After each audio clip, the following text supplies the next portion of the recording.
Man, it's a good day. I'm not sick anymore.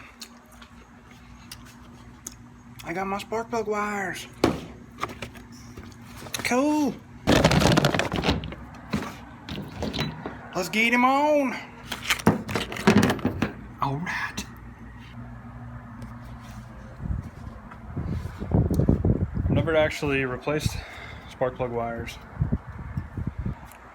It's a secret.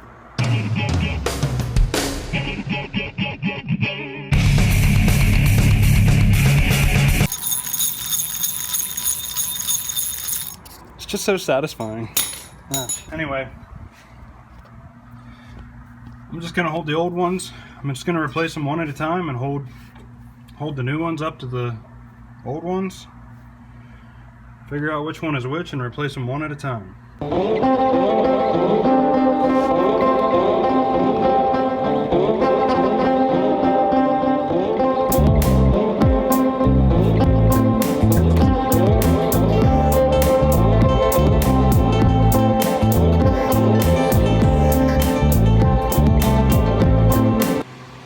Got my dad back. We're gonna try to get her started. Stay tuned. Tell me if you can see a spark or not. Ready? Go ahead. Whoa, Hang on. The battery connection needs.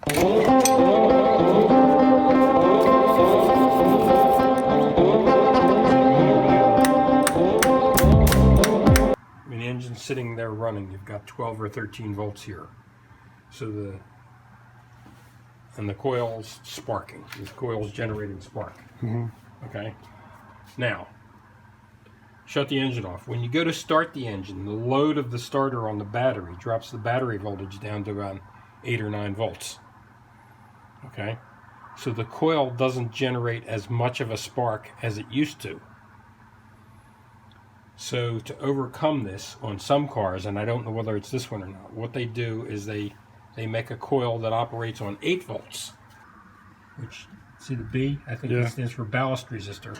That shorts out the resistor so that when the battery voltage drops to 8 volts, the coil's getting the full battery voltage, which is still only 8 volts, so you get a good spark. Okay, so what do you think's going on? Now, if this is not making connection in here, when you're cranking the engine, there's no voltage going there, and you're not getting a good healthy spark.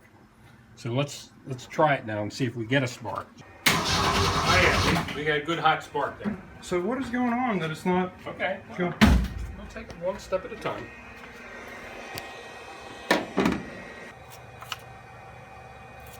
Maybe this thing is bad. All right, man. We got the juice flowing from here to here.